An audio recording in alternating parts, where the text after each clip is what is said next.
Ito top view. Ano to siya? Section method. Section method, sige. Balik sa pinaka-umpisa.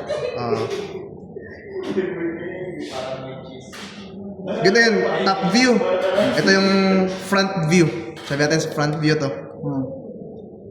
Ang concept ng section method, yung area ng site, i-divide niya yan into section.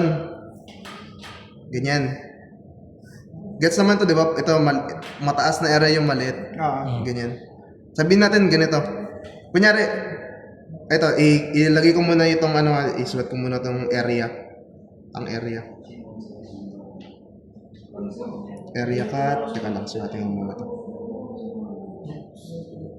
108, 40, 73, 91, 0. Ang fill naman dito 245, 248, 195, 195, 328. Ito constant na to. Kumbaga given na.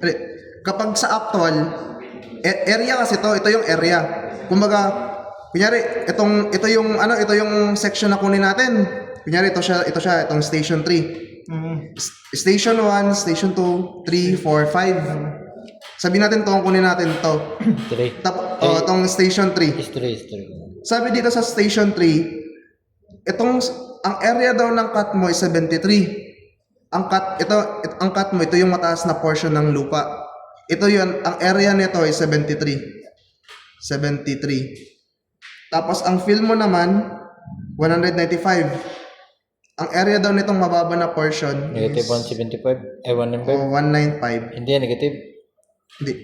Walang negative dito. Area lang yun. Kumbaga yung area. Pero sa actual, ang pagkuha ng area, di ba mag-visit ka sa site, kunin mong dimension, tapos i-apply mo pa yung geometric formula para makuha mo yung area, di ba? Pero dito ata, parang given ata dito ang area. Kasi hindi na natin kunin. Pero ganun yung sa actual.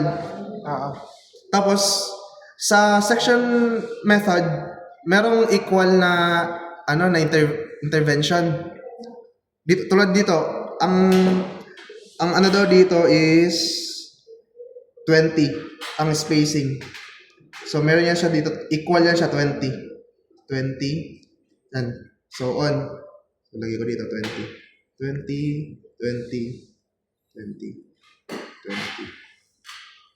Yang 20, depende yan sa given. Depende. Pero sabihin din yan, equal mo yan sa lahat. Depende yan sa Equal given. Hindi intervention. siya constant, depende sa given lang. Pero dito tayo na-base sa sample namin. Tapos para makuha mo yung average, ang kailangan mo gawin, kunyari dito tayo sa para makuha mo yung average, 108 plus yung station 2, 400. Divide mo sa 2. Ang 400? 40? Ay, 40. 400 tuloy. 40. Tapos ilagay mo dito sa average ng cut. Yun ang average. Ng station 1. Dahil sabihin natin, i-calculate mo daw yan, Harry. Sige. Tignan natin kung tama. 108 plus 40 divided by 2. Dapat 74. Dyan sa gitna ilagay. Okay, Hindi yan sila magka-level. Yan yung sa nila. Average. Kasi malaki man yung area. Tapos sa 2 naman, paano naman yung sa 2? Average cut ng 2. Ito naman, 40 plus 73 Okay, so divide mo sa 2. Okay na. Sulat ko na ito siya. Gets na yan. Gets na. 56.5, 82.0, 45.5. Ganun din tong sa fill, actual. Para makuha mo yung average na, i-add mo to tapos i-divide mo sa 2. Gets na. Okay. 2465, 2215, 19. Divide to pa rin yan? Divide to pa rin. Ito ba yan siya? Ganyan. Pasulat mo dito, Mindy. Divide to. Ayun na, lumabas pa rin. Isulat mo lang dito. Yung kahit isang lang. Sige. Ito to. Divide to. 74. Tapos, Ito. Sulat mo dito. ito? Demanding ako masyado ba? 245 Pwede din lang magtanong sa'yo mamaya. plus 248 divide to 246.5. Ano ko nin? Tapos 261.5. Tapos dito naman, para makuha mo yung volume cut at saka volume fill, itong mga average, kunyari itong average cut, i-multiply mo siya sa section spacing. Tapos itong average fill naman, i-multiply mo sa section spacing para makuha mo yung volume. Paano? Ayun nga, lumabas nga, 1480 O 1480. Ang meter, cubic feet. itong 75 Times 20. times 20. 70. Yan ay sulat mo. 1480.0. Ah, ito. Ito siya. Pag ma-multiply ito, yan yung ilagay Yan dyan. yung lalabas. Multiply mo lang. Paano malaman kung sakat ilagay? Teka lang.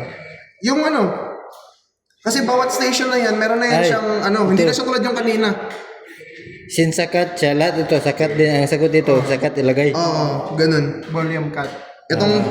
Itong average cut mo, multiply mo sa ano, section spacing. Tapos kung sa fill, ito na naman sila yung multiply. itong Ito, tsaka ito. average, Ito lang. average, oo. Hindi ito kasali no? Hindi na. Ito lang. Ayun, Average lang. 4930. 930. Ay, sulat ko na rin dito. So on, so Average Inang yan. yan lang pa. cut, average fill times section spacing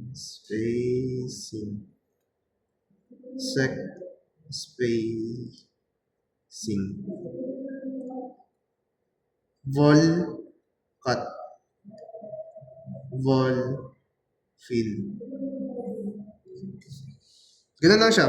Tapos ikunin mo yung total niya, tapos i-convert mo siya into yard. Sulat mo ito yung iba dyan. Kaya, Ay, sulat ko na rin. Ay, kalimanding ito. sulat mo na yan dyan kay para yung dyan. 1, 3. Naka-meter ba to? Ito siya, naka cubic feet. Feet. So, i-convert mo pa siya sa yard. Okay. 0, tapos 1640.0. Wala siya klase ngayon mo no? Wala. Ano 0. yan? Kasi nag-announce sila na required magpunta doon sa building 3, tapos wala rin. Bigla lang gibawi. Hindi sana natulog lang ako eh. Puyat ako luto na Buti nga check lang. nakapasok kami para naintindihan mo. May masagot ka bukas. Tapos kunin mo yung total niya. Paano yan? Add lang din. Add lang. Tapos convert mo sa yard. Kung feet, divide mo lang siya sa 27. Tapos kapag meter to yard, ano ba? May sa calcu. Meron yan Oo. Eh, yan na lang. Ganun lang.